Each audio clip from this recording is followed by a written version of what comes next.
years ago. Good evening and welcome to the June 15th meeting of the Glenville Town Board. Please rise for the invocation and pledge allegiance. Please join me in prayer. Heavenly Father, we ask that you give us understanding and a discerning heart. Help us to be slow to anger, but quick to respond to those in need, and to help those with problems that they are facing. Keep us, Lord, from developing a judgmental spirit that can so often jump to the wrong conclusion and prevent us from speaking too hastily, which can cause sadness and pain to those in need and trouble. We ask that you show us the way through the recent events and keep us safe in our daily routines. All of this we ask in your name. Amen. Amen. I pledge allegiance to the flag of the United States of America and to the republic for which it stands, one nation, under God, indivisible, with liberty and justice for all.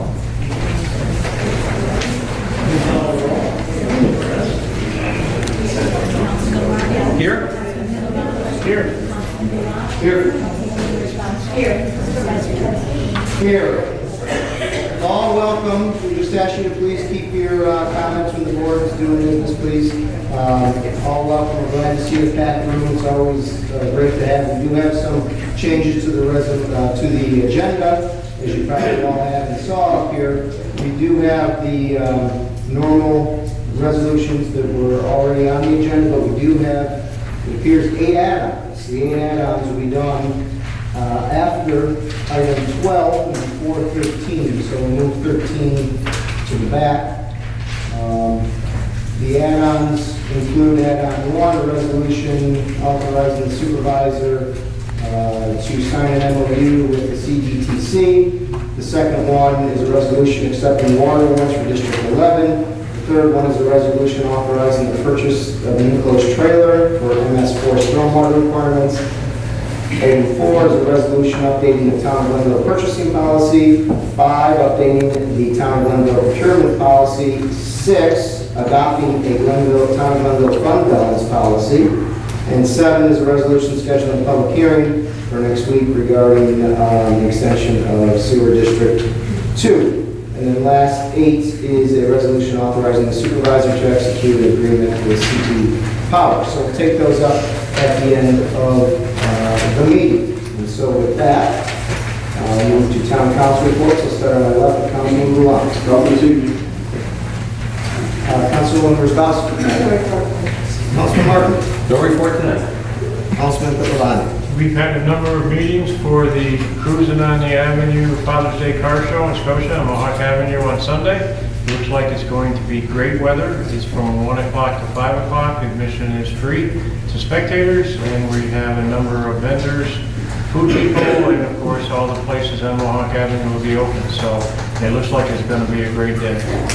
Could you just give me the times again? 1 to 5. Thank you. Okay, with that, we will move to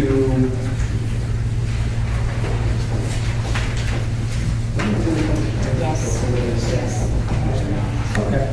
So there's a little bit of a change on the agenda. Public hearings come before privilege of the floor, which is not listed that way on the agenda. So we're going to take item 7 and item 8, which are the 2 public hearings, and have those before item 5.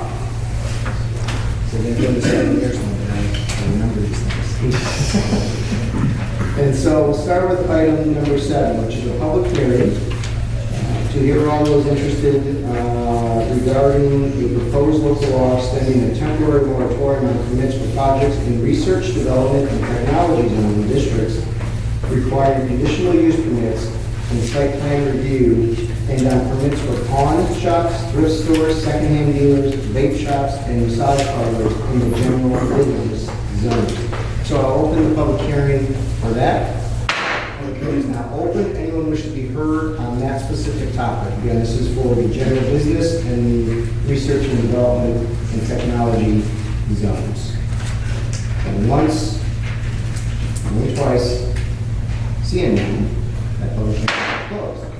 The next public hearing will open is the public hearing to hear all those interested in matters regarding the proposed local law extending a temporary moratorium on permits for projects in rural residential and agricultural zone districts requiring conditional use permits and site plan review.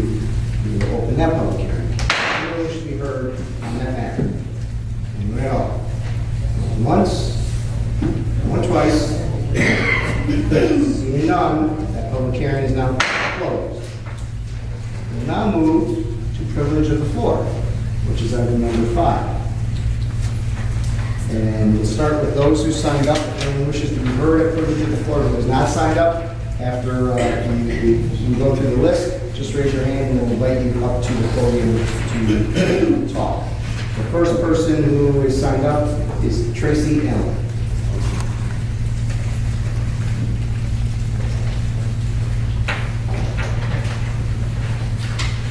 Good evening. My name is Tracy Allen, and I live at 418 Church Road. During the past several years, I have left town board meetings feeling frustrated because it seemed like the town board members were not hearing and not responding to the legitimate concerns of West Glenville residents. Recent news, if I can believe this news, and I hope so, gives me hope that this is changing. I'm here with my friends and neighbors tonight to support item number 8, which you just spoke of, for the moratorium on conditional use permits and site plan approval in West Glenville. And I applaud the town for holding Mr. Cellini accountable, again, if I can believe what I've been reading in the newspapers, by requiring him to obtain an amusement park permit. I'm also here on a different issue, one that my neighbors have spoken about before, about Church Road, DNL Enterprise. Like Mr. Cellini, the owners of DNL are trying to avoid town code and are demonstrating a general disregard for the rights of their neighbors.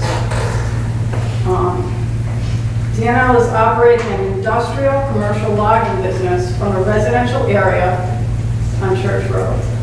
Now, speaking to different people, I've heard there's different definitions for what is allowed in rural residential for logging, but I can tell you that he's not just logging his own backyard. He's bringing in logs, he's processing those logs on his property, and then he is removing them from the property for sale. And this is, so we daily have trucks, tractor trailer trucks, 18-wheel tractor trailer trucks going up and down our road, our rural residential road. And it starts about, I would say 6 o'clock in the morning, 6 or 7 in the morning. I actually have photos, I didn't bring them, but you should see the parade in the morning. And this is when children are waiting in their driveway, right, to get on the bus. This is when parents are driving out of their driveway, and oftentimes it seems to me and my neighbors that these trucks are speeding. It's dangerous. Sometimes they put on their Jake brakes, especially after maybe tomorrow or the next day after they know that I've been speaking here. They'll give me a little Jake brake to know that I've been speaking out, that, you know, I'm happy with the business. So I know this is not a question and answer session, but I know that my neighbors have spoken about this before, and so I just don't know, where do I get my answers? Why? It seems to me that the code does not allow this. So why is this being allowed? And also, I urge you, when you're making your comprehensive plan, please be really careful about definitions, that we define what kinds of businesses are allowed and what kinds of businesses aren't allowed. Tracy, just to answer that question, when you're talking about code violations, a code enforcement officer would be the person that you want to speak to.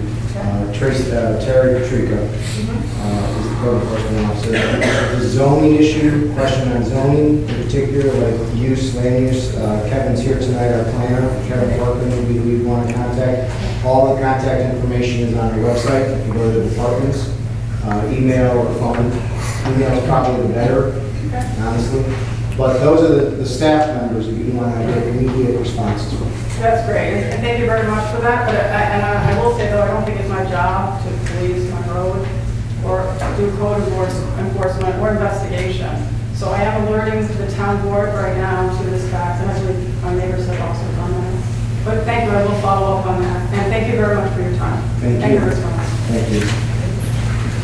The next person we have signed up is Diane.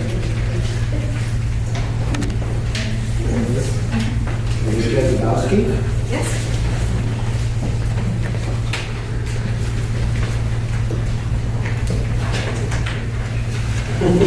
My name is Diane Jezebowski. I live at 195 Church Road. I've been here for about 43 years. And I've also always considered Church Road to be a residential community. And I have a question for each of you on the board. How many of you have a military-type convoy rumbling up and down your road every day, all day? The convoy starts about 6:30, 7 o'clock in the morning, and at times it doesn't return to its base until 9:30, 10 o'clock in the evening. You know I'm talking about D&L Logging, a commercial company based on Church Road. Most of the residents on Church Road have 2, possibly 3 cars parked in their driveways. 728 Church Road, the home of D&L, has a fleet of 18-wheel trucks, chippers, cranes, and various other trucks that ply our roads daily. I do not consider 728 to be a residence. And have you ever wondered what's happening with all the logs that are delivered to 728? Are they processed in some way, or are they being left as tinder for a forest fire? The residents of Church Road are concerned about the safety and are tired of the truck traffic. I'd like to invite all of you to come to Church Road, relax, sit, have a glass of iced tea, and then you can experience the rumble of the convoys that we listen to 7 days a week. Glenville's a wonderful place to live, and we hope that you will keep it that way. And did you say till 9:30 at night or 9:30 a.m.? 9:30 at night. Sometimes even later. Thank you. The next person we have signed up is Denise Chrissy.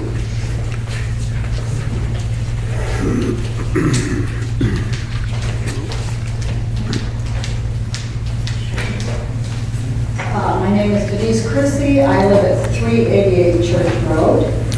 And in reference to what you did tell Tracy, these people have been notified on numerous occasions. They know of this problem. They've been taken to court.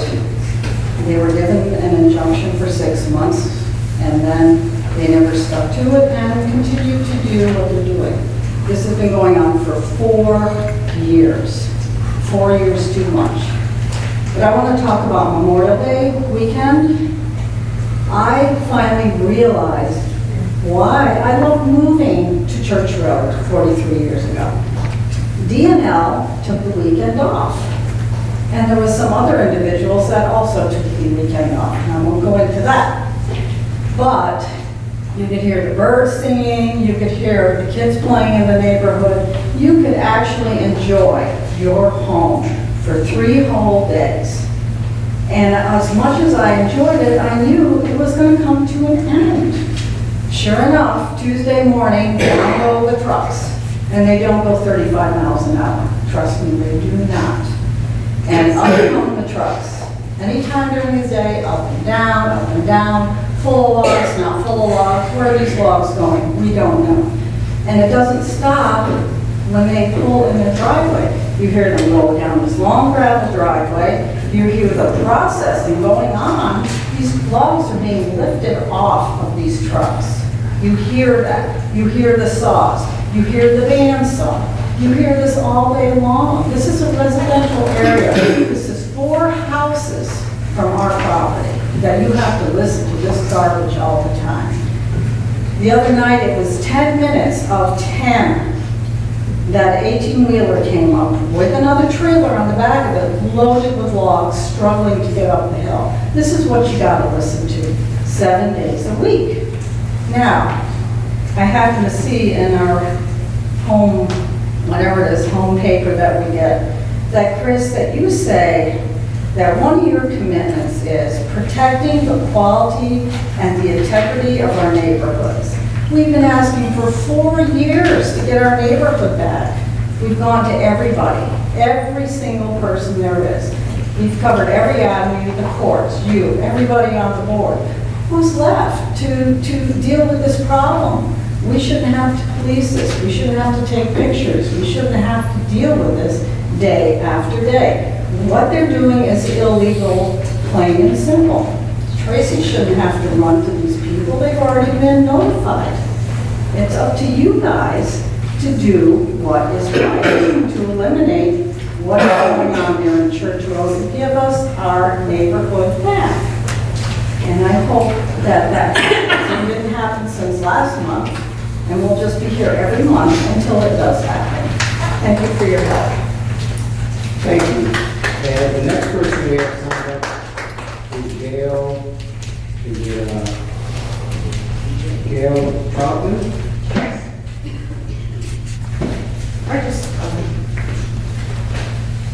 I guess I just have a couple comments and a couple of questions that I'd like to ask about the adventure park that's going up in my backyard. I was born and raised in West Glenville. I've lived there all my life. We are the third generation farmer on our property. I live on the corner of Johnson Road and West Glenville Road. We have 65 acres at Trails Up Johnson Road. Our biggest concern, I guess, that has not ever been brought up in any of the meetings that I can find. What are we going to do about the traffic that's on Johnson Road?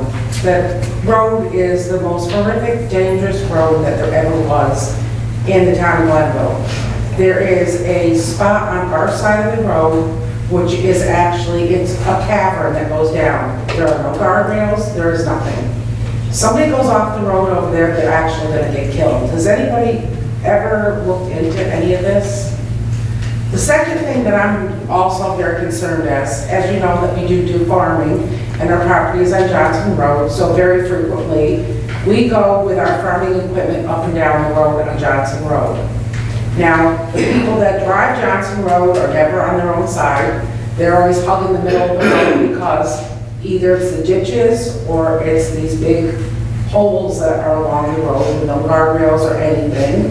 Because if you go 1 inch off the road or even run the white line, you're off the road into these ditches that could be this deep plus.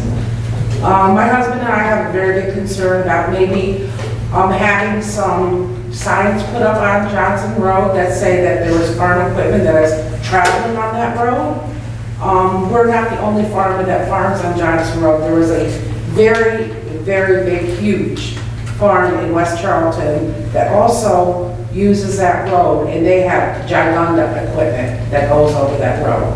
We're very worried about getting in an accident with somebody using the road just to get to our property so that we can farm. And the other thing is that I'm very disappointed, because I did grow up there and I lived there all my life, that we don't have some kind of a plan to keep it a farming community and keep some of the open space. I mean, I just can't believe the changes that have been happening out there. And if you look at the whole town of Glenville, West Glenville is the only place that is left that has open space. So I really wish that you would consider getting a group back together and really working on trying to at least keep some part of Glenville open, farming community like it always has been. I mean, the immigrants came over and started farming out there. And it's just all, it's getting ruined. And that's what I really wish for. Thank you. Thank you.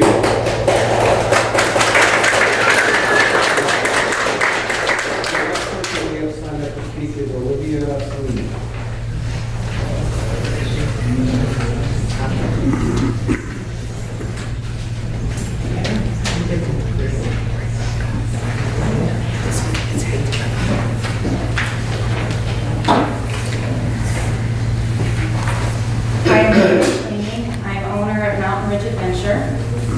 I'm here tonight to state that I have no intention of applying for an amusement park or amusement center permit for my business in the town of Glenville, because my business is not an amusement park or center.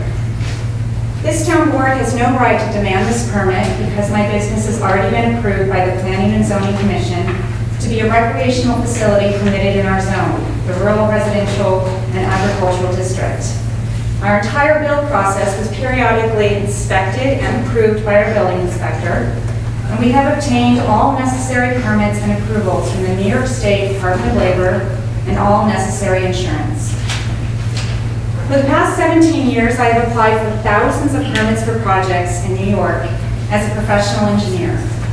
And I also serve on both state and local code committees where I offer my expertise on codes. In summary, I have earned the right to call myself an expert in reading code language. And my license depends on this. Tonight, I can tell you that this board's requirement for me to apply for an amusement park or amusement center permit is a blatant disregard for our town codes. Amusement parks or amusement centers are defined under Town Code, Chapter 204-2, as operating mechanical equipment designed for entertainment, exclusive of equipment ordinarily classed as playground equipment. This is not a permitted use in my zone. At no time during the year-and-a-half process did our building inspector or anyone associated with the PZC suggest that our proposal was not a permitted use in our zone, nor did anyone suggest that a use variance or an amusement park permit from the town board was required as part of our application.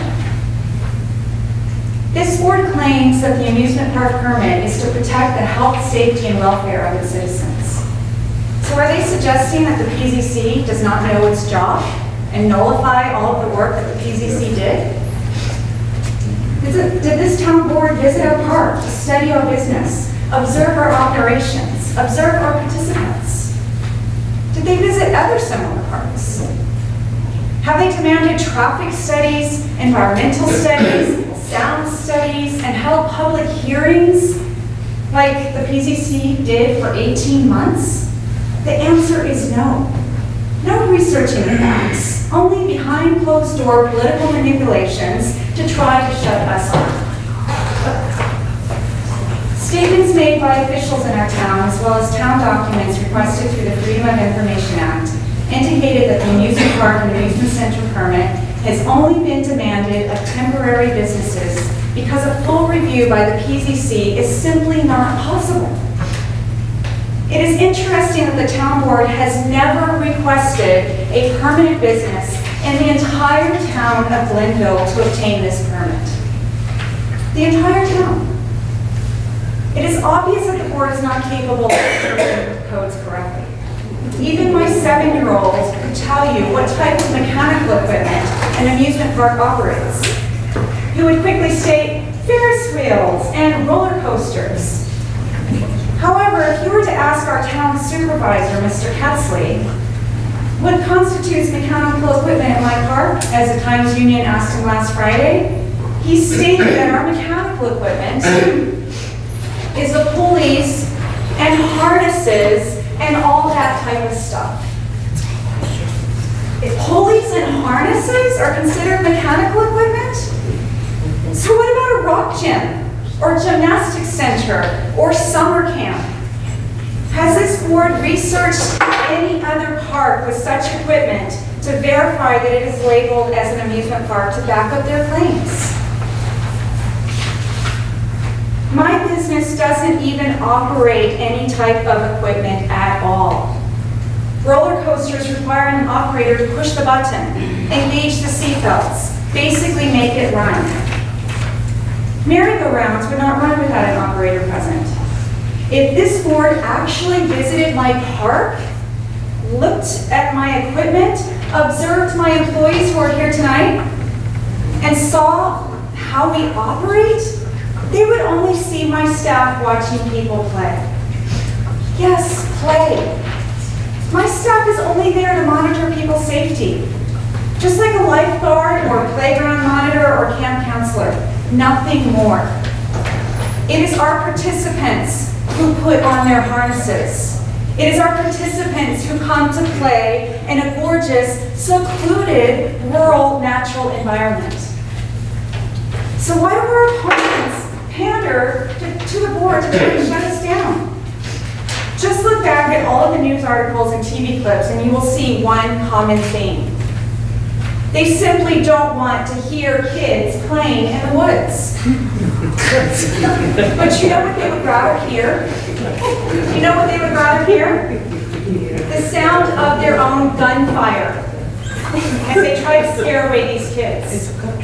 Just ask many of our staff here tonight and friends, and they will attest to this fact. Every single day that we've had people playing, they're shooting their guns. So I ask you tonight, what kind of society do you want to live in? A place where the sound of gunfire is preferred over the sound of kids playing outside? That is certainly not a society I want to live in or raise my kids in. And this political erroneous interpretation of our town code, this harassment to force us to apply for a permit that doesn't apply to us has got to stop. I will not falsify documents by stating that I am operating an amusement park or amusement center. It is against my professional judgment, and it is against the law. I will not permit the destruction of our investment on a whim of this board, and I will fight you in court if need be.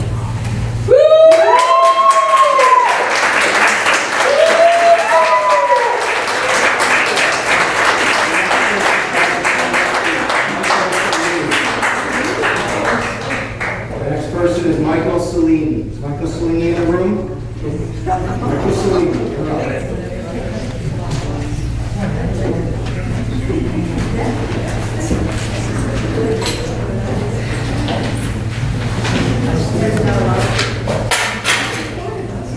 I am here tonight to address a violation notice against Mountain Ridge Adventure operating without a Town of Glenville amusement permit.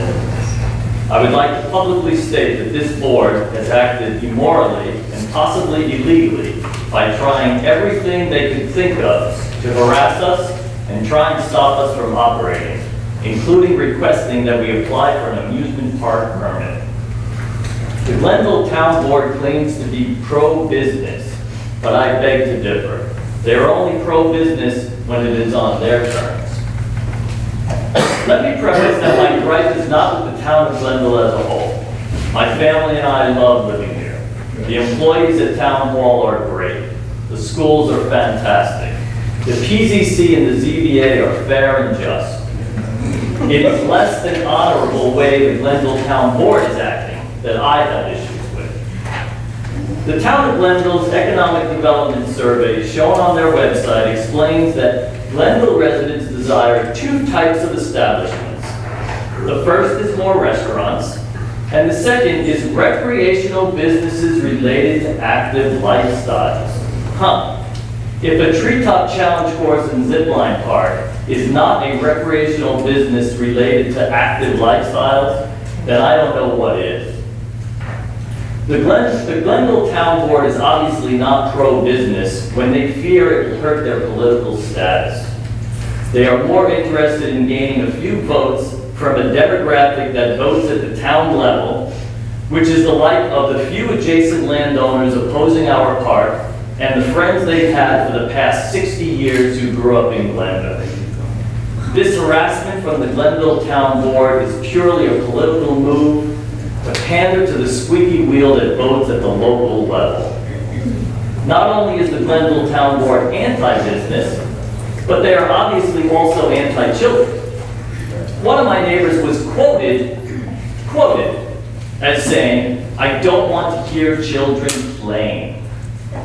Even though they cannot see or hear our guests, and we had 100 here this past weekend, he would rather shoot his guns than listen to children laugh and have fun.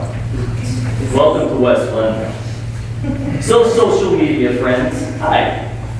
Let me describe some interesting activities as to how the Glenville Town Board has been harassing Mountain Ridge Adventure over the past year. Mr.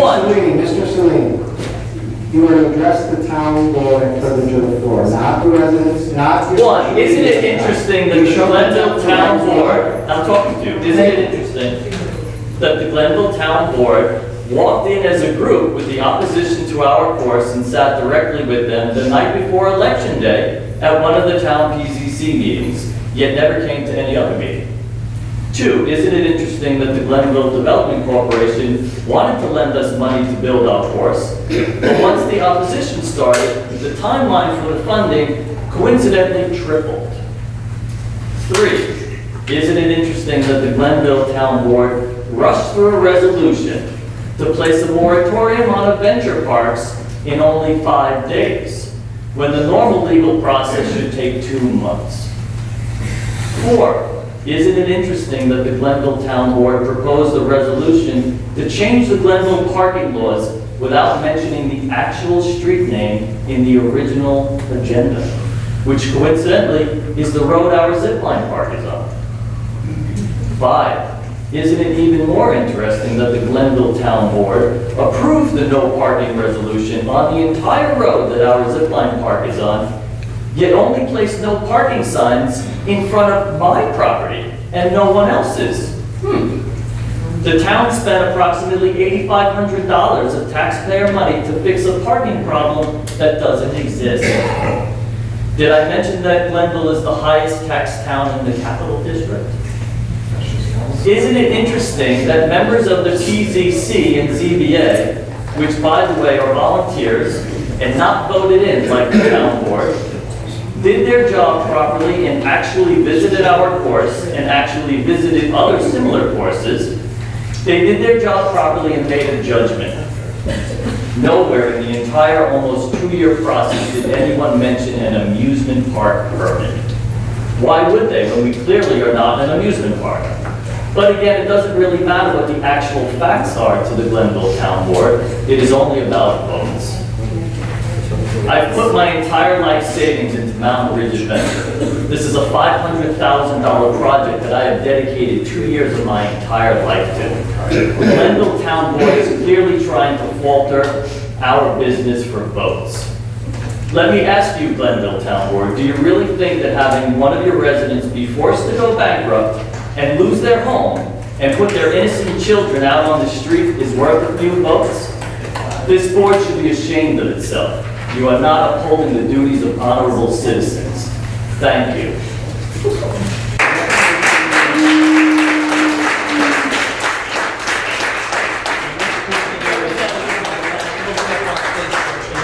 Wendy Carroll.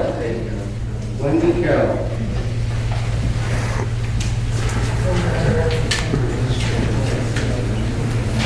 I'm sorry, I'm so sorry.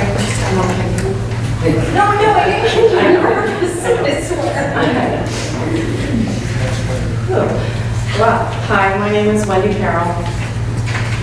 I live at 28 Torino Road, 2024 Torino Road. I have about 60 acres up there. I'm very, those of you who have heard me speak before, I'm very passionate about Glenville. I'm very passionate about West Glenville. I think we have a great community. I think we have a lot to offer. We both in the, areas that offer commercial and housing, and also that we have, an aquifer, and we have trout streams, and we have restaurants, and we have everything, really. And I love our community. So I've served on the GECC in the past, and I currently serve on the Residential Advisory Committee for the Comprehensive Town Plan. And then I'm currently on the Glenville Open Spaces Committee. So we've been working really hard on the Residential Advisory Committee to do this town plan. And I was on a brief hiatus due to family illness, but not bad. So the guidelines are really difficult, and we're trying to do them thoughtfully and as thoroughly as we can. And that's really just a sort of scaffolding for the Planning and Zoning Board to come in and build a structure that's going to hold our community together and not let one outbalance another, and protect the really positive and great things that we have, and also help develop those things in multiple ways, not just short-term economic development, but also thinking about reflecting and looking about at our other communities, neighboring communities like Hoosick Falls and the pollution, and we need to really maintain some of the pristine areas in our aquifer so that we have those and that they're still safe. So I just think we need to learn a lesson here, not just from the current issue, and yes, from the current issues we have tonight, but also from our neighboring communities. And that we have to really think hard about the short-term economic gain and not think of it as an exploitation of our precious resources. When I'm talking about resources, I don't just mean, I do mean land, and I do mean open space, and I do mean rural agricultural, but I also mean infrastructure, and I also mean, like hotel areas and suburban housing. And think that the rural areas that we do have now present a very low impact on our current infrastructure. And to maintain them is very low for our fire, road maintenance, water, sewage, and police. And farming in New York State, I don't know if anybody knows this, probably the farmers do, but our hay is coveted up and down the eastern seaboard because of the quality of some of our agricultural products, like hay, for example. If you ever buy a bale of hay down in New York City, it's like $10 a bale. So I guess I was thinking of Star Trek, and I think this is from Star Trek, is to not let the needs of the few outweigh the needs of the many. And that we are a community, and we do vote, we do feel it's important to us, and our leaders should listen to us. And then we have the right to express our opinions about how our community is planned and developed. And so I would like to extend the moratorium, which is item number 8, I believe, in favor of that. So, thank you for the time. Thank you, Wendy. Thanks.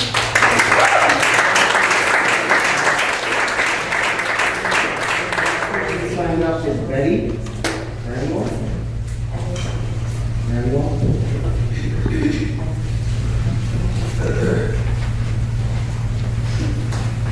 I'll be very brief. I also live on Torreon Road, and I am not adjacent to any business in the RRA zone. I am, however, landowner. We have 85 acres on Torreon Road. We span Schenectady County and Montgomery County, and we appreciate the environment that we've got up there. We appreciate what it's like for it to be quiet. We also have a camp on Sacandaga Reservoir, and when we want peace and quiet, we stay home. It's much busier at the camp. Motorcycles, cars, boats, people, and we do treasure the character that we have on our farm.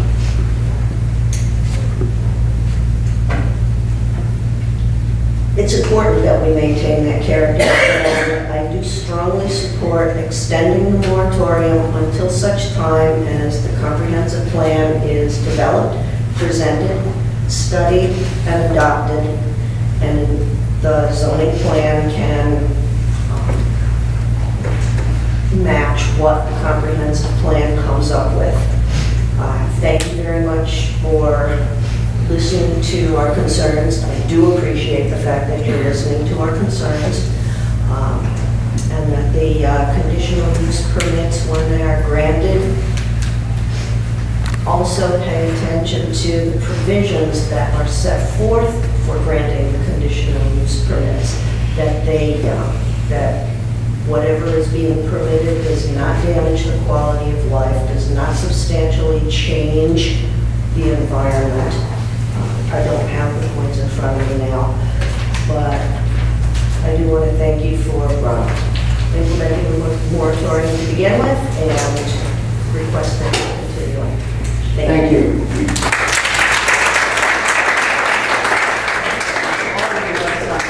Privilege of the floor. Does anyone else wish to be heard on privilege of the floor? I saw this hand first, upon my eyes. Thank you.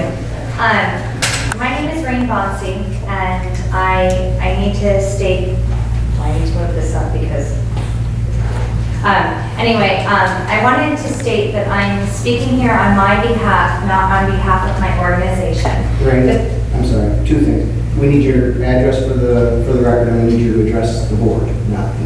Okay, my address is 1011 Cheyenne Road, Glenville, New York, 12302. So it's it's amazing because I met a gentleman outside right before this meeting, and my daughter is with me. And I was just speaking about how people can have a difference of opinion but still respect one another. And the people that spoke today, I don't agree with them necessarily, but I respect their opinions. Like I said, I am speaking on my behalf, but I want to give you my background. My name is Rain Bonsi. I'm CEO and founder of Things in My Very Own Incorporated. We provide crisis intervention services and programs to children who have experienced extensive abuse and neglect. With respect to Mr. Supervisor, I called you, and I think you thought that I knew Michael better than I do. I really haven't known him for that long, but from working with children that have experienced extensive abuse and neglect, we know it sounds awful, but to catch them off guard and to see what's really going on. And so we dropped in, we saw the safety equipment, we saw the parking, we saw everything. And I have to say, though this isn't in question, that he has the safest ropes course we've ever been through. So annually, we spend about $25,000 on sending our clients to Bolton Landing, which has Adirondack Extreme. I don't know if any of you have heard of it, but if you go to their website, they have this big chainsaw sound, and it sounds so adventurous and almost violent. But it's very easy to, come up with a misconception of what a ropes course is.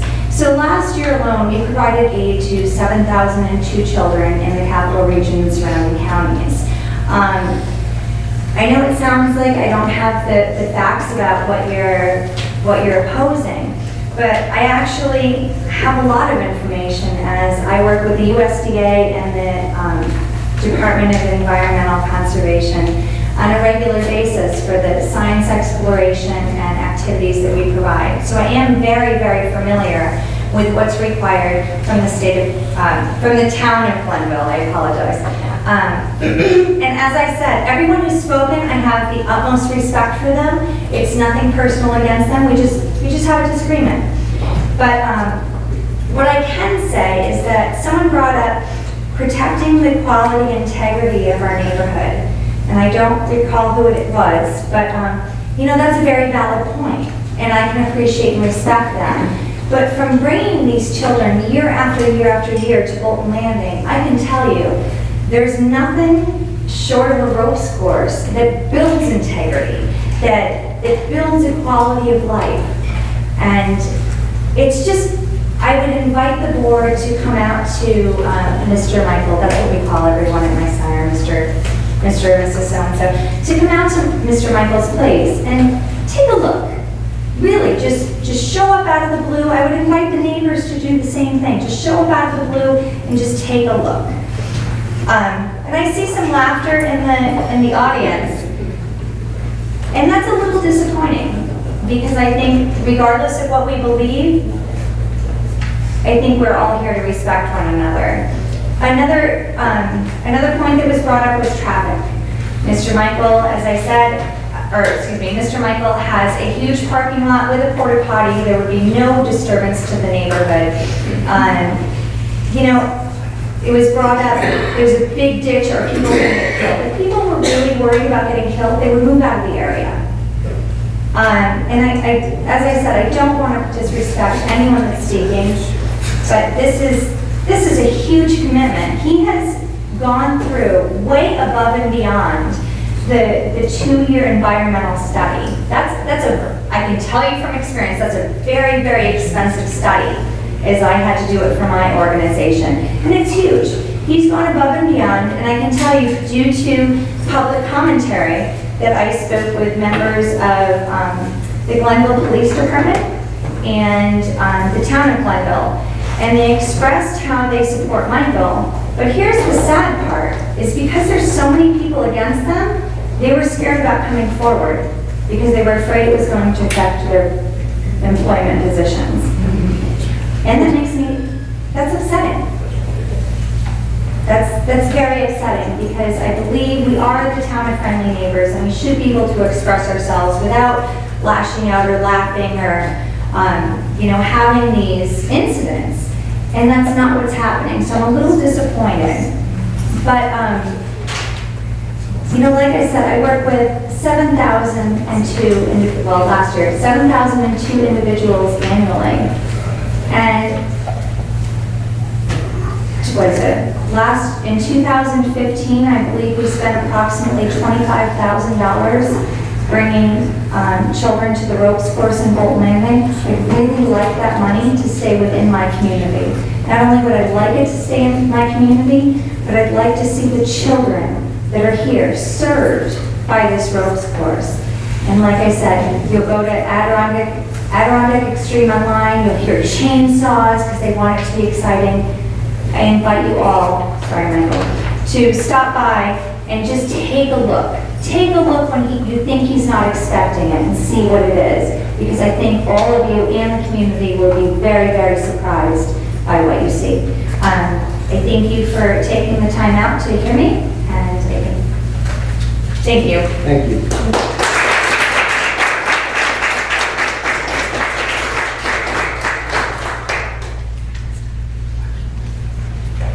Generally, I don't speak at these type of things. I am a school teacher in a different district, that's Scotia Glenville. I moved here 10 years ago as a transplant to Glenville. We live on 1005 Johnson Road. I'm in the announcement. We always need your name and your address for the record. Gary Black, 1005 Johnson Road. Thank you. I'm a transplant here. 10 years ago, I married my husband, and I was transplanted here from another city. I also teach in another city. My first impression was, my husband, when you come home and you see condos in the backyard, don't be surprised, because I was so not used to having the peace and tranquility. Since then, I really grew to love it. I moved my daughter here to get away from the school district that she was currently attending. It's been a real great experience for her especially.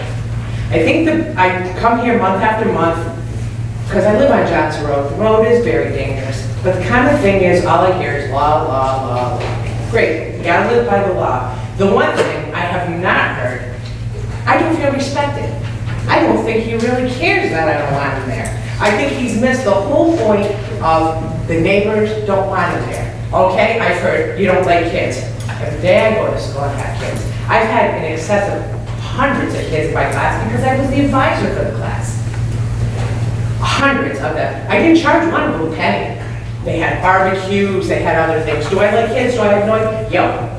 My kids have grown, but do I still, when they come home from college, see somebody on the couch and not really sure who they are, come over as friends? Yes, I love kids. I love my job. Again, will this benefit my kids? Absolutely not. I'm a special ed teacher. There's not one kid in my classes that could afford to step on the property. Not one kid. Again, it's laws, laws, laws. I feel like the whole idea of respect that I consistently hear has been totally ignored for the neighbors in the neighborhood. I hear every single time, you know, this law, this law, this law.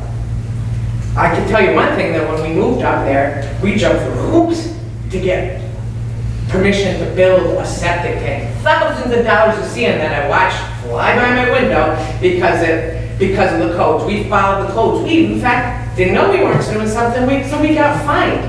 We jumped through hoops to live there. All the time I'm saying, why this? Because I came from a city that kind of let you do what you want. And guess what?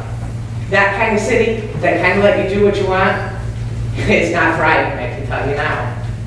I mean, you keep if the board of people keep letting things go, how far do you go? Again, another thing that we're ignoring tonight is he had planned, he went through it. What's the next thing you see in the paper? He wants his plan bigger. I mean, it just doesn't stop. That right there, to me, is a downright sense of disrespect for your neighbors. And yes, I do like kids. No, I'm not a grandmother. I would love to be a grandmother. Respect. I want to say I have it. I don't have a gun. I don't shoot and have people over. I don't own one. That's all I have to say. Thank you. That is really.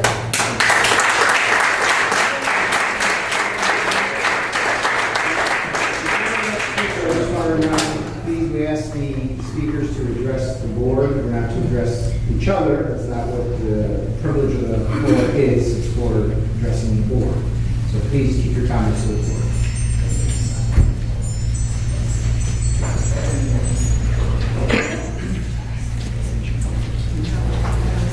Los Angeles, 2042 Waters Road, Glendale.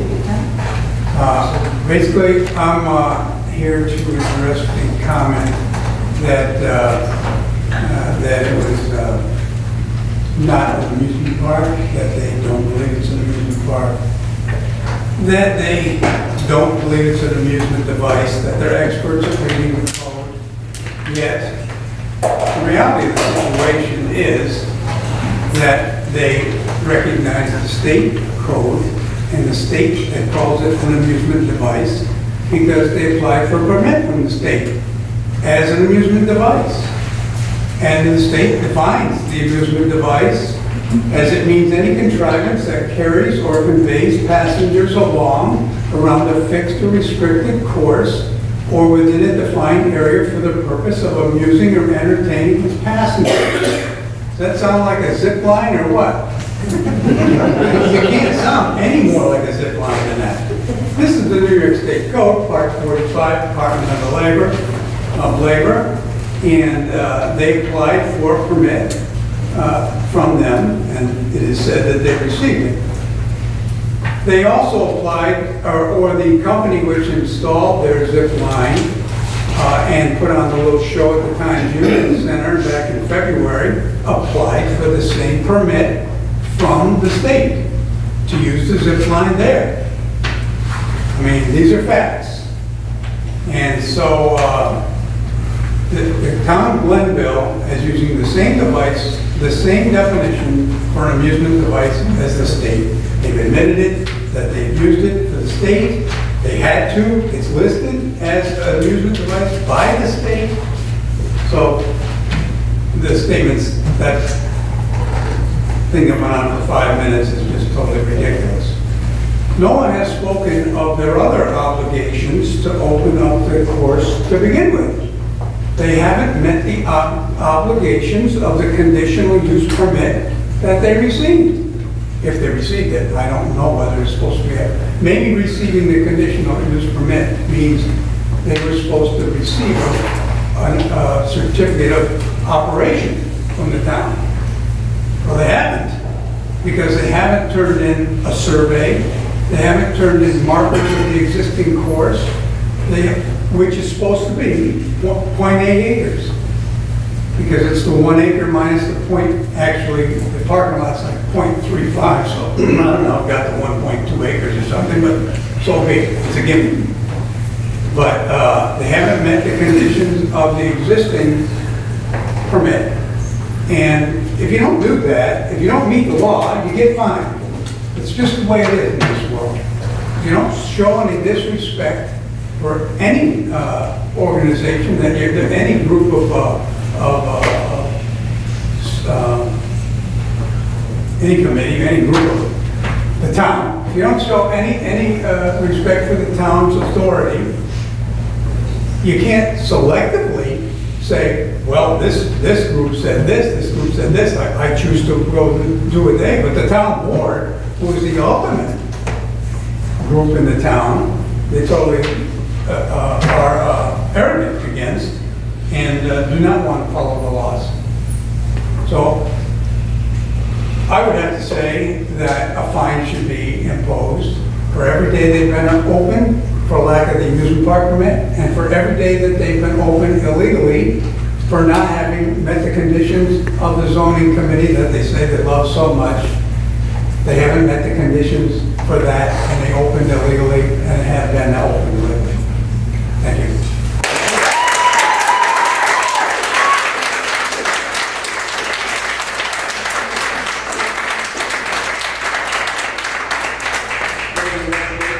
Stan will get to you right after.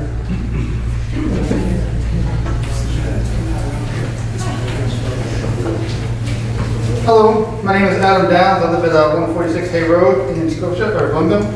I'm here because it's very hard. I get a lot of information hearsay, there's I don't know how you get so much information about what he's doing on his property or what he's submitted or not submitted. But it is obvious, like when I first started, I've been to a lot of these meetings over the same thing.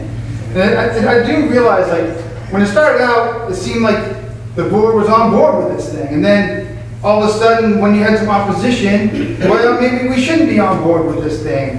And never have I heard about these specific permits coming out. And specifically when we went to the whole zoning board and they were saying, you need these things and the officers, I understand that you do not want this in your community.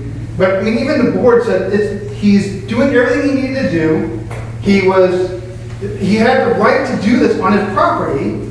And I understand, it seems like you guys, they went in with a lawyer and they were like, well, this isn't a recreation facility. And they started going through all these codes about the specific zip line park wasn't in the zone or the code saying, you know, specifically stated, so I mean, it was limited. And once that attempt failed, now it turns out, well, I started watching all these board meetings where the community is telling you, you need to ask for this permit, you need to ask for this permit. Never once did it seem like you guys were saying you need the permit. The town told you, you need to do this.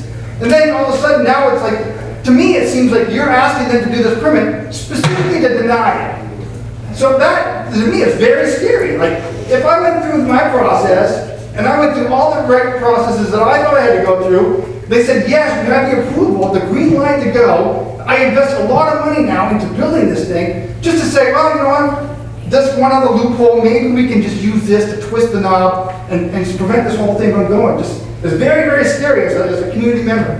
And I'm actually quite scary about, I understand, again, like I said, I understand your properties, but you also have to remember, this is his property too. And I know the farmers, if someone came into the farmland and said, you know what, from now on you guys can't farm your own property. That's the same thing you're doing to this gentleman here. He is zoned for this, he has to park on his property. Like if a farmer has his property and he's zoned for it, and the board member is saying, well, you know what, you can't farm your property. That's the same thing you're asking them to do. And I'm just scared about it, that's all. Thank you.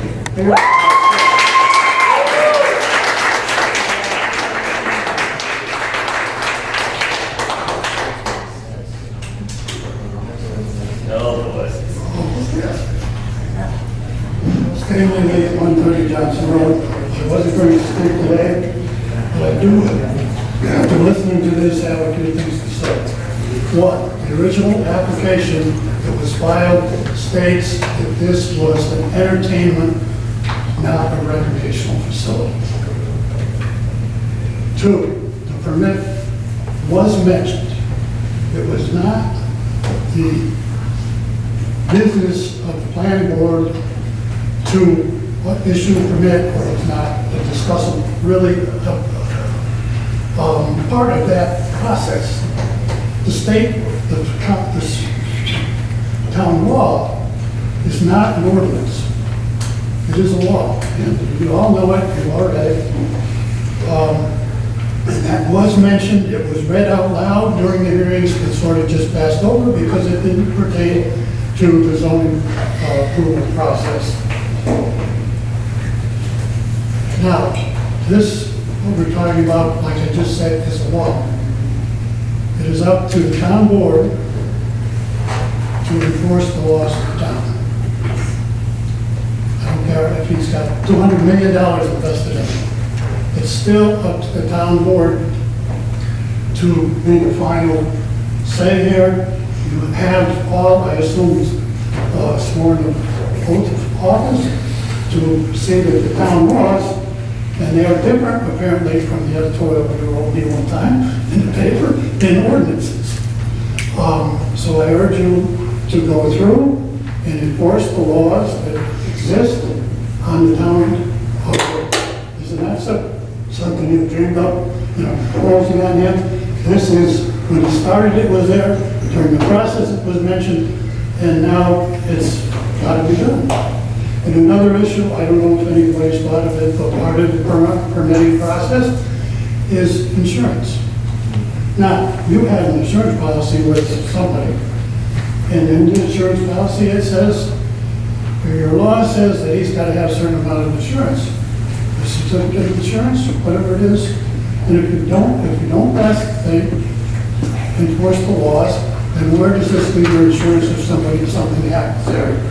I put up a display in the garden show that Capital District Flower Show, and I had to have $1 million worth of insurance to put up a display for a flower show. So if you don't pass this, if you don't enforce the law, where does it leave you with the insurance company? Thank you. Thank you.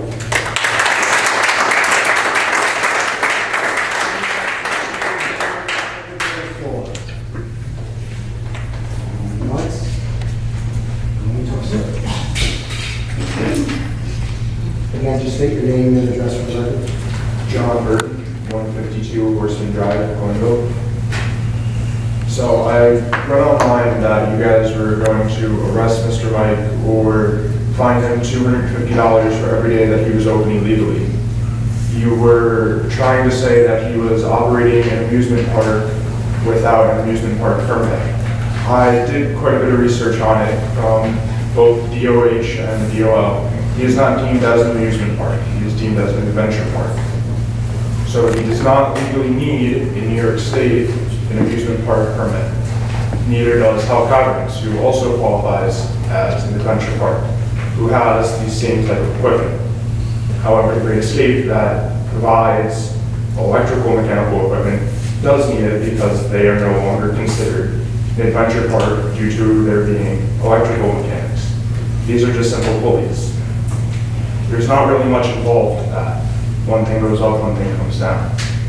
It's not that complicated, it's not too unsafe. All of his equipment is new, so I don't really see any problem with it. If you take out everyone's biased opinions and you focus on the true problems with the park, I would like to actually hear the true problems.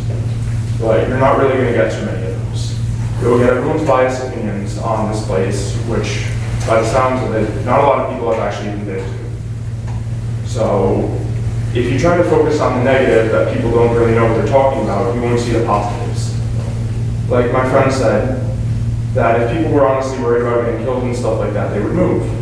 So my family moved. And there's not much really to do around Glenville. So I started to get into trouble. And honestly, if they had something like that encouraged kids to get out there and exercise and have fun, it would cut back on a lot of problems that kids have at a young age. I started getting in trouble around 10 years old. That would have been a great time to go out with a few friends and go down to the adventure park, zip lines and do rope courses and stuff like that. It wasn't around back then. There wasn't really anything to do except go to the park. Well, when you just moved up here and you have really no friends to go to the park and do a lot of stuff with, that kind of eliminates the only thing you have left to do. I'm not really one to sit on video games all day, even though I have lots of them. So I think instead of trying to close down the zipline park for reasons that don't even technically fit this purpose, if you would arrest him, it would be unlawful imprisonment due to it not actually being an amusement park. Thank you.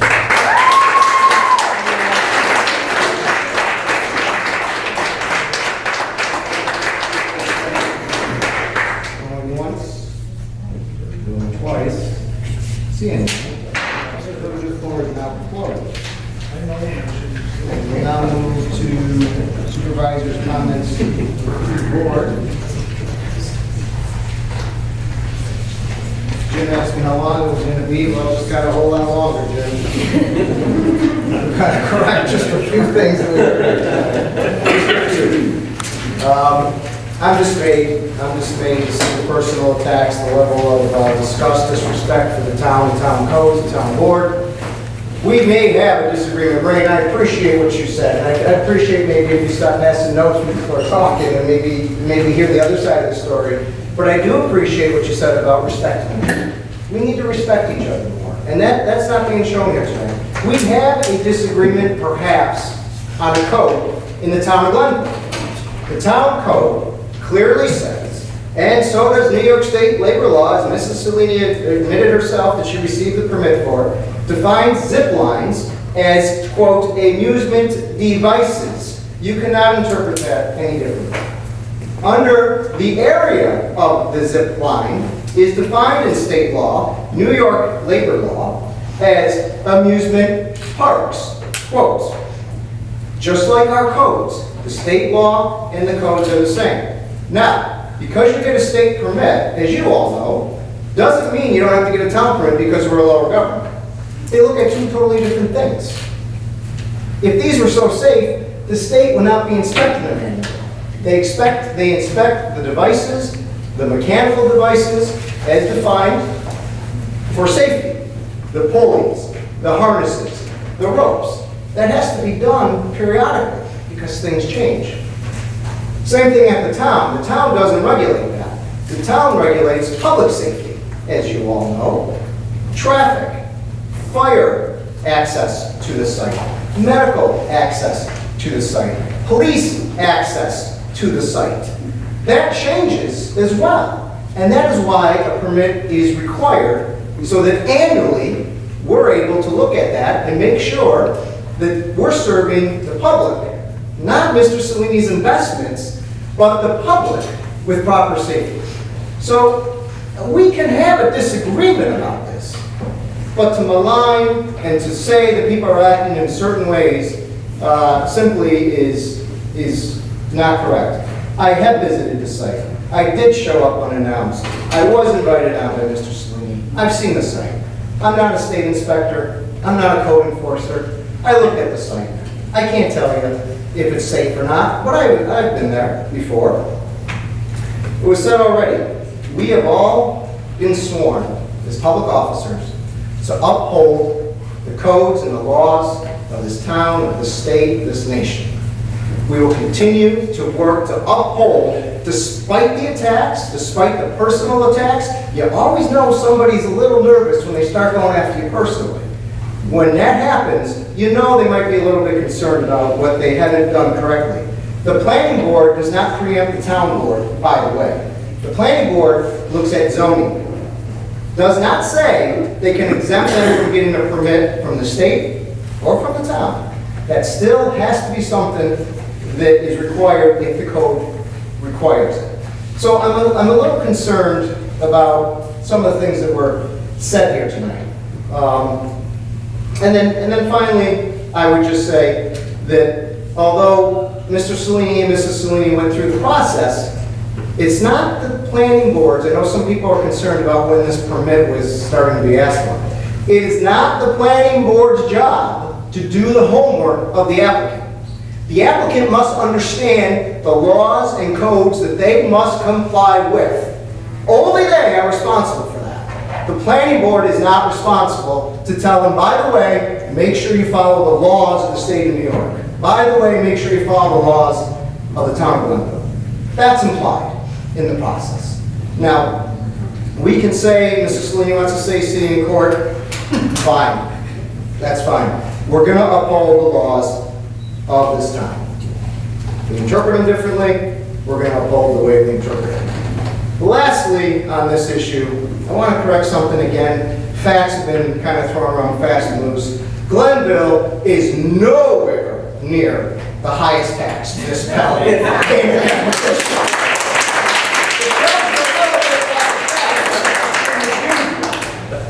Albany, number 1. Schenectady, number 2. Village of Scotia, number 3. Town of Glenville doesn't crack the top 20 or the 25. So I think we have to make sure we get our facts right before we start throwing things around. So we corrected that one tonight. I'll take a minute, Jim, to get back to my report, which was going to be shorter. And just quickly keep you up to date on a few things that have been going on. As you all know, we received on the good news front tonight, I think we need some after this, $200,000 from Senator Farley to make the senior center expansion actually go. So if you do see the senator around the committee, we do need to appreciate the senator if you see him out and about. I know I won't get into it too much, but we did have an opportunity to attend the Glenn Ward and Dare graduation. There's another one at Pashley on Monday. It was a great graduation to see the kids and what they've learned in the Dare program and how important that program is to them. That was a great opportunity for us.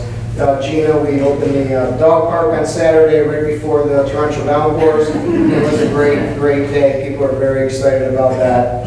I was able to attend the fire disaster training at Melwood Park on Sunday morning. 4 hours of working with our first responders and EMT and fire and police, and just in awe of all the work that they do on that. I met with McKeel today to talk about the hospital building when they take that over. They technically haven't really, but the plans for that. They're going to have a community forum tomorrow night for the residents to talk about their plans if you'd like to attend that.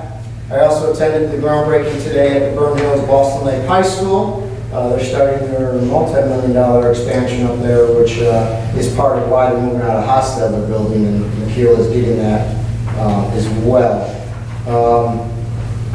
Scotia Wines has a ribbon cutting tomorrow at 4 o'clock down in the new building on Mohawk, if you'd like to attend that. I'll be at Rotary tomorrow morning to accept a check on behalf of the Burn Hills Boston Lakes Girls Softball League. They're donating money, more money for the field, so that's coming along. Saturday, the 18th, Oak Hills School will be having a community day. We're invited to as well if you'd like to attend that. You already mentioned the cruising on the avenue. And then lastly, I just have a quick financial update, a little bit of what's going on with finances. Our court revenues have rebounded somewhat after drops in 2014 and 2015. So in 2014, we averaged less than 153,000. Year to date, we're at 185,000. So we've had an uptick in that. So I think obviously people are going too fast in town right now, which some people already mentioned. With 9 months of our mortgage tax year complete, our mortgage tax revenues are slightly above last year. We expect it to end this year at about 550,000, which is up from 518,000 last year. So our mortgage tax revenues coming in. The increase is wholly though contributed to the hotel being built down at Freedom's Bridge. So it's one project that comes in and bumps that up. So I don't foresee necessarily a trend or foresee individual projects. We recently consolidated 3 separate band issues into one band to save on annual filing fees. The winning bid for our band renewal resulted in an interest rate of 0.97, so less than 1%. We continue to work on paying our debt and retiring it as we go. When this board took over in 2010, we inherited a $23.1 million debt service. Today, we are at $16 million, reducing $7 million in debt over 6 years. And I think that's a tremendous amount of fiscal constraint and a great effort by the board. So that's huge.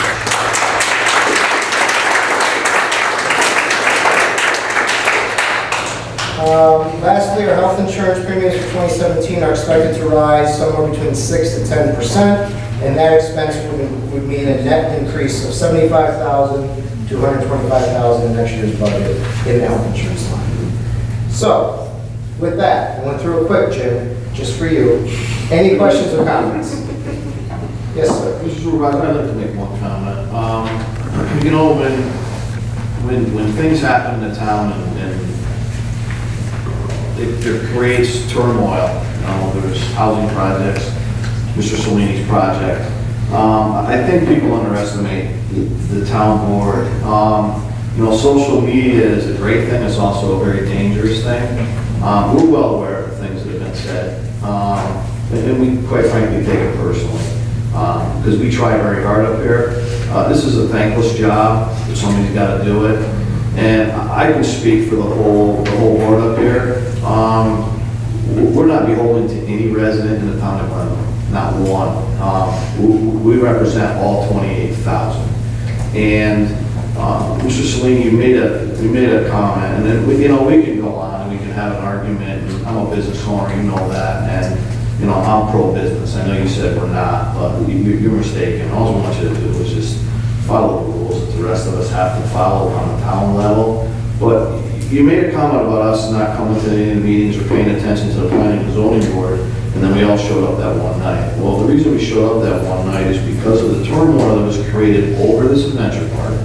And you made a comment that you couldn't do it on your approved 1.1 acre, and you needed 3 acres of an adventure park, and if you didn't get that, you wouldn't be able to open. So that's why we all came, because it was a really concern to us that it went from this to this overnight. So that's why we showed up, because we have to represent 28,000 residents, and it was a red flag to us. Obviously, your statement in front of all us and the planning and zoning board was false, because you did open anyway. So I just wanted to clarify that, that's all.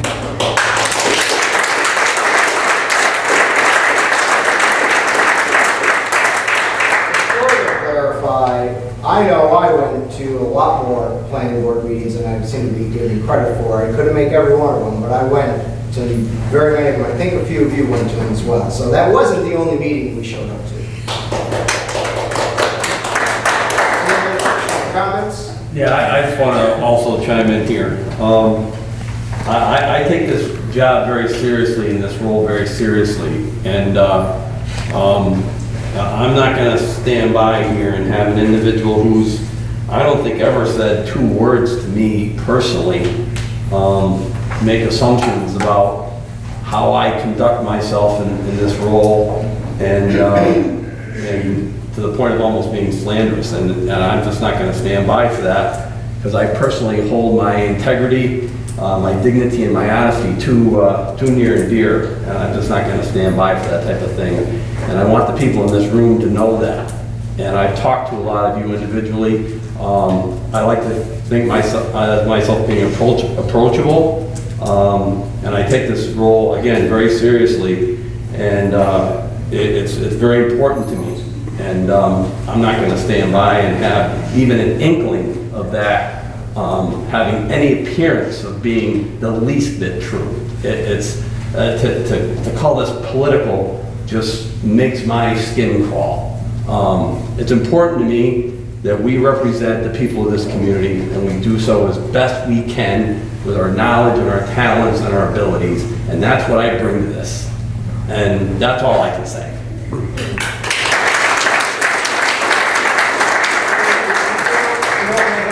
Can I sit down? You can sit down. Okay. I'd just like to echo Councilman Martin's comments. Tonight just about sums up the one night we sat here and were called political scumbags, because we were talking about going through a tax cap and trying to be fiscally responsible for this town. I think our record shows we have broken the tax cap. The amount of work and the amount of advice we receive from our attorney, who is sitting right to my right, is incredible. We don't make public statements without his advice. We don't make a move or say anything without his advice. To accuse us of pandering to residents is really, it's astonishing to me. I've been on this board for 6 years. I've called a lot of names, been accused of a lot of things. But when a large group of residents brings a problem to our attention, we have a responsibility to act. And to speak to the individuals who are from Church Road, I understand your frustration. I lived on Ridge Road for 10 years. I lived on Rector Road for another 12. I lived up there. I'm from that area. I understand about the traffic, and I will actually try to do something about it, work with the supervisor within the confines of the law that we have to follow. That's the best I can do. And our attorney puts in many, many hours and gives us sound advice, and for it to be insinuated that we just make off-the-cuff decisions, clearly the individuals that make those assumptions and make those allegations haven't been to a work session, haven't engaged in conversation with us about the other things in this town and the other business in this town that we conduct. This job is thankless. We very, very rarely get applauded, and thank you for those that did, because it means a lot.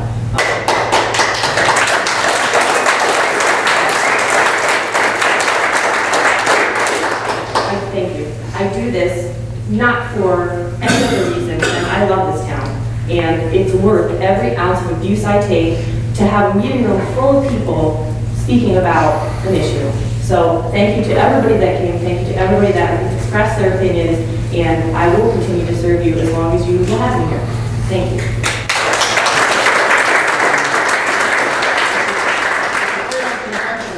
doing new business right now. Yeah, right.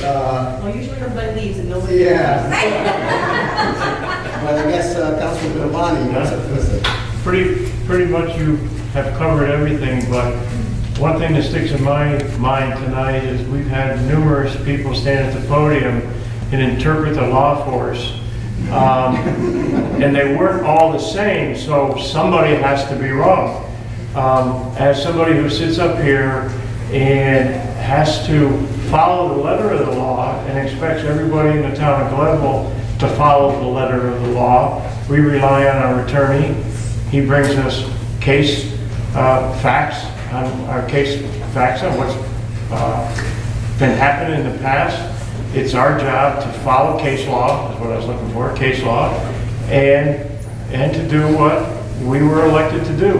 And that's exactly what we're doing. I agree with Councilman Martin and everybody else here on the board, and we will continue to do that to the best of our ability.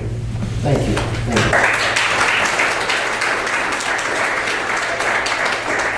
Back to the agenda, take up a resolution here, Resolution 9, which is to schedule a public hearing regarding hearing comments regarding a CDBG grant for 2016. Do I have a motion? I'll move Do I it. have a second? A second? Moved in second. Any discussion? Yes, Mr. Supervisor, this is to schedule a public hearing on July 20th, next month, on a community development block grant application that the county is considering applying for through the consolidated funding application process.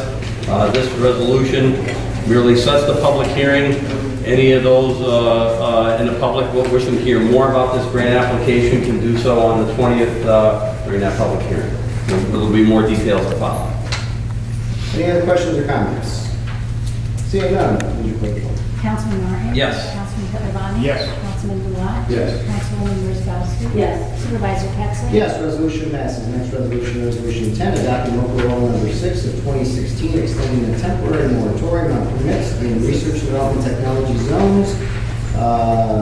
As I said earlier, in relation to also pawn shops, thrift stores, secondhand dealers, etc., and massage parlors and general business. Do I have a motion? I'll move it. A second. I'll second. Moved in second. Any discussion? Yes, Mr. Supervisor, I think you pretty much summed it up, but I believe this extends that moratorium for a period of 6 months, which would run it through approximately the, November, December this year, December? December. Which we will certainly have council in place by then. That's what we're all working for, as many residents are. Any questions or comments?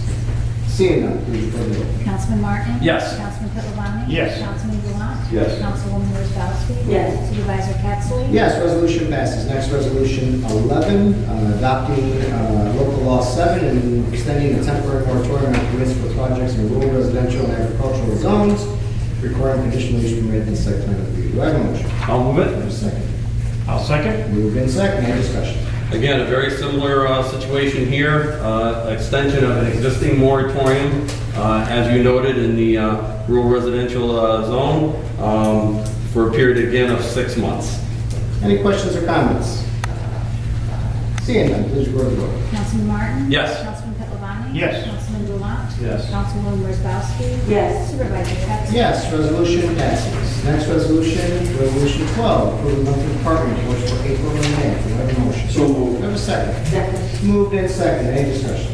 Mr. Supervisor, this is a resolution for adopting the reports for the Assessment Department for April and May, Economic Development Department April and May, Justice Department for April and May, Police Department for May, Receiver of Taxes April and May, Section 8 April and May, Town Clerk's April and May.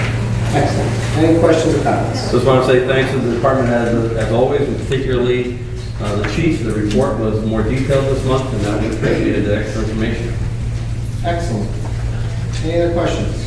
Seeing none, please record the vote. Councilman Martin? Yes. Councilman Pittavani? Yes. Councilman Blount? Yes. Councilwoman Wozzachowski? Yes. Supervisor Pettsley? Yes, resolution passes. Now we're on to the add-on. Add-on number 1, resolution authorizing the supervisor to assign an MOU with the Capital District Transportation Committee. Do I have a motion? I'll move it. Second. I'll second. Moved in second. Any discussion? Yes, Mr. Supervisor, the town was in receipt, or is in receipt of a grant for $25,000 through the Community and Transportation Linkage Program that's administered by the Capital District Transportation Commission. But the grant does require that we provide a $25,000 match. I believe, in addition to having you sign this resolution also authorizes us providing that match for a total of $50,000. And the study will be of Freeman's Bridge Road for its transportation improvements, basically for all modes of transportation, meaning the complete streets, walking, bicycling, and certainly cars along that road. Excellent. Any other questions or comments? Seeing none, please record the vote. Councilman Martin? Yes. Councilman Catalani? Yes. Councilman Blunt? Yes. Councilwoman Wozzachowski? Yes. Supervisor Pettsley? Yes, resolution passes. Boy, Gina, you were right, but who cares out before you Resolution number 2, accepting the original water launch for District 11. Do I have a motion? Second. Moved in second. Any discussion? Mr. Supervisor, this is to accept and approve the warrant for water district number 11, which totals $1,791,907.36, including water rates receiving and special contracts and sewer. The door locks, you have to let someone in. Might want to just keep it ajar. Any questions or comments on that? Seeing none, please record the vote. Councilman Martin? Yes. Councilman Catalani? Yes. Councilman Blunt? Yes. Councilwoman Wozzachowski? Yes. Supervisor Pettsley? Yes, resolution passes. Next add-on is add-on 3, resolution authorizing the purchase of an enclosed trailer. Do I have a motion? Second. Moved in second. Any discussion? Mr. Supervisor, this resolution is in connection with the purchase of a trailer by the Department of Public Works in connection with the MS4 stormwater obligations the town is required to obey under New York State law. We would be purchasing an enclosed trailer needed to house a portable generator and concrete for drainage, water, and sewer repairs. We do not have money in the trailer currently, but so at any rate, this resolution would approve the purchase of trailer with a towing capacity of at least 7,000 pounds from the Bennett Trailers of Social New York in the amount of $4,300. The equipment would be charged to the stormwater MS4 line, and I believe Jason's in the budget. I would actually point out that MS4 is pretty much unfunded mandate by the state of New York. They tell us it's really safe, and I think there's things to do that. So, that said, that's the resolution. Thank you. Any questions or comments?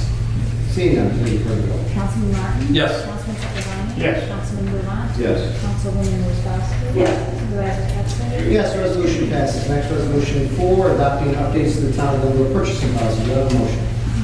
So moved. Do I have a second? Moved in second. For point of discussion, both the item 4 and item 5, the purchasing and procurement policy are really sister policies, and neither of them have been really changed for probably over 20 years. I think the policy, Jason was saying, was first adopted in 1994. So really, we're dealing with dollar values in both the purchase and the procurement policy that is fairly low in today's day. So Jason did an exercise, used the producer price index, which has been approximately 75% Yeah, that's since interesting. 1994. That's interesting. And so we're updating our authority levels to reflect that both in this resolution and the next resolution. Like I say, they're kind of sister policies. So we have a motion. I opened up, I had a discussion. Any questions or comments? Thank you, Jason, for going through this policy and updating it so it's Anything else? Seeing none, please record the vote. Councilman Martin? Yes. Councilman Catalani? Yes. Councilman Blunt? Yes. Councilwoman Wozzachowski? Yes. Supervisor Pettsley? Yes, resolution passes. Next, resolution 5, adopting the updates to the town of Glenville procurement policy. We have a motion. So moved. A second. Second. Moved and seconded. Ditto what I just said on this one for that I said on the other ones. Any other questions or comments? Seeing none, please record the vote. Councilman Martin? Yes. Councilman Catalani? Yes. Councilman Blunt? Yes. Councilwoman Wozzachowski? Yes. Supervisor Pettsley? Yes, resolution passes. Next is my favorite resolution of the night. And on 6, resolution adopting the town of Glenville fund balance policy. Do I have a motion? So moved. Do I have a second? Second. Moved and second. For point of discussion, as we talked about in the past, the town has worked towards drafting a fund balance policy. Jason and I have had many conversations on this and sat down and talked about really where we should be going with unassigned fund balance. As you all know, our big fund, we try to get between 15 and 25% of our annual budget appropriations as far as the fund balance. For example, in 2016, our highway budget appropriations were $3.6 million, so our targeted unassigned fund balance range would be between $540,000 and $900,000. This policy would then take anything over that 25% and pledge to transfer to a dedicated reserve fund, which is allowed under New York State law. The main examples of these reserve funds are things like debt reserve and capital reserve, and there are others that are allowed, such as repair reserve, reserve for New York State retirement expense, and reserve for employees' leave and time payouts. So Jason did a lot of work and looked at other municipalities' fund balance policy, kind of took the best of those and left the maybe not so great. But this would really give us our first policy on how to deal with our excess fund balance beyond the 25%, and give us a really professional, planned approach to the future by setting up usually reserve accounts. So the first step is to adopt it.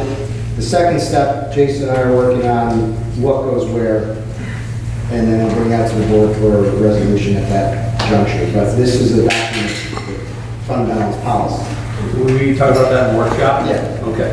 I just want to pause and say thanks to Jason, and for the residents. This is one of these landmark pieces of business that really is very, very important. We get a chance now to really set forth some sound financial planning and keep the town government, on a sound financial footing, and really stabilize the tax rate with this kind of opportunity plan. And this is a wonderful, wonderful tool, and I want to applaud the supervisor and the comptroller for doing this. This is really, really good stuff.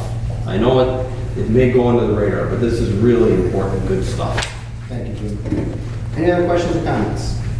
Seeing none, please report the vote. Councilman Martin? Yes. Councilman Catalano? Yes. Councilman Rulat? Yes. Councilwoman Wozzowski? Yes. Supervisor Pettsley? Yes, resolution passes. Next add-on is resolution 7, scheduling a public hearing regarding the extension of sewer district number 2. Do I have a motion? So moved. A second. Second. Moved in second. Any discussion? Mr. Supervisor, this would be setting a public hearing, as we said, for requested extension to sewer district number 2. Public hearing would be held on June 29, 2016. 7 p.m. and thereafter, as we can address it here at the municipal center. It's in connection with one extension for property on Downton Avenue, and we have a public hearing after the resolution passed.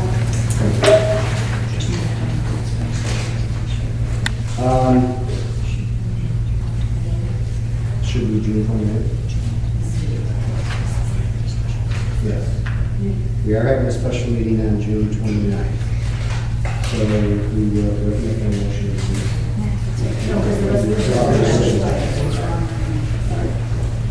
So for the residents, we are having a special meeting on June 20th, and that will be 29th, sorry. June 29th, and that will be largely, if not entirely, to hire new police officers. So that's a special meeting. We'll have this public hearing as well. So with that, any other questions or comments? Seeing none, please report the vote. Councilman Martin? Yes. Councilman Catalano? Yes. Councilman Rulat? Yes. Councilwoman Wozzowski? Yes. Supervisor Pettsley? Yes, resolution passes. Next resolution 8, authorizing the supervisor to execute an agreement with Sea Power. Do I have a motion? So moved. Second. Second. Moved in second. Any discussion? Mr. Supervisor, this is in connection with our demand response contract that we've had since 2012. We have agreed to take our water and offline power with the water generator when our utility provider requests this action. This request typically happens a few times a year on the highest energy demand days, such as during hot summer days. In return, we receive a payment from the utility provider. In 2015, we received $8,000 from revenue and energy demand payments. This contract will provide a public discount rate program. I have to note that initially, we think it's still going to but it's nice to see that we are actually receiving the funding that we had promised all those years ago. So that's what this is about. Thank you. Any other questions or comments? Seeing none, please report the vote. Councilman Martin? Yes. Councilman Catalano? Yes. Councilman Rulat? Yes. Councilwoman Wozzowski? Yes. Supervisor Capson? Yes, resolution passes. We're on a final item, which I think we might have addressed some already, but we'll take up new business now. We'll start on the left with Councilman Blunt. Mr. Reminder, I have so much to say.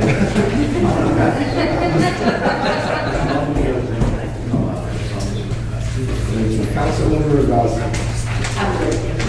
Councilman Martin. I'm all set now. Councilman Pipilani. No new business. No new business, I have nothing to do. So I'll entertain a motion to adjourn. So moved.